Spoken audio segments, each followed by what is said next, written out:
Бақшашылар үшін қызу үш вақыты келіп жетті. Бұйыл республикада 1 миллионнан артық кіші жер кешерліклерінде ешілше, желек, жеміш, бәрәңгі өстірідіп күтілі. Көплер шешілік ұрлық сатып алырға үлгірген нәрінде. Татарстан ауыл қожалығы һәм азық-түлік министрлігі инициативасы білән ауыл жерінде яшәүче пенсионерларға, көп балалы мұқтаж гаиләләргә шешілік ұрлық бушлай таратыла. Кыяр, помидор, шешек ырлыклары бәяләре артты. Шулай да күпкә түгел диләр сатучылар. Суган ырлыгы 2 тапкыр кыйммәтләнгән. Килограммы 300 сум чамасы. Люди берут за такую цену? Берут, а куда деться?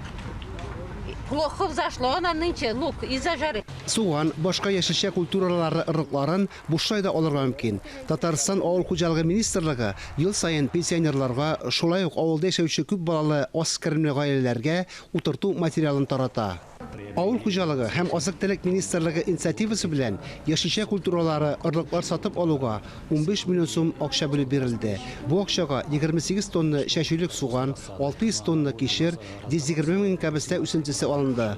Ул май бәйрәмнәреннән соң таратыла. Тик ырлыкларга ихтыяҗ зур. Чын контрафакт үсентеләре дә артырга мөмкин. Роспотребнадзор фиксирует 25. Роспотребнадзор яраклылык вакыты чыккан яки ялган ырлыкларның 25-30% терки. Алар сурсыз булырга, шытып чыкмаска мөмкин.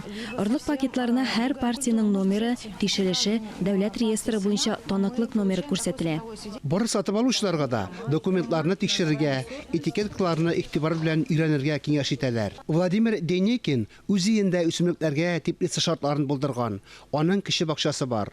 Ырлыкларны үзләре көз көне үк әзерли. Менә помидор, кыяр, борыч үсентеләре. Я встаю утром, раз, бегу, чтобы открыть дверь, открыть окна, потому что... Мин иртән торуга тәрәзәләрне ачып куям. Артык иссе булмасын өчен һаваны алыштырам.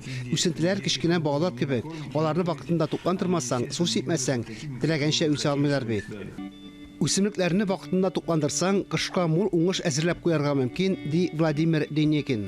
Җәй буена бакчачыларны авыл кешеләрен җирдә тынгысыз хезмәт көтә. Тиздән хуш исле җиләк пешәр, кыяр өлгәрер, помидорлар кызарыр. Җәй бакчачылар өчен җәннәткә тиң матур вакыт бит ул. Фарис Мөхәммәтов, Фируза Насирова, Илдар Галәүддинов, Линар Хәбибуллин, Татарстан яңалыклары.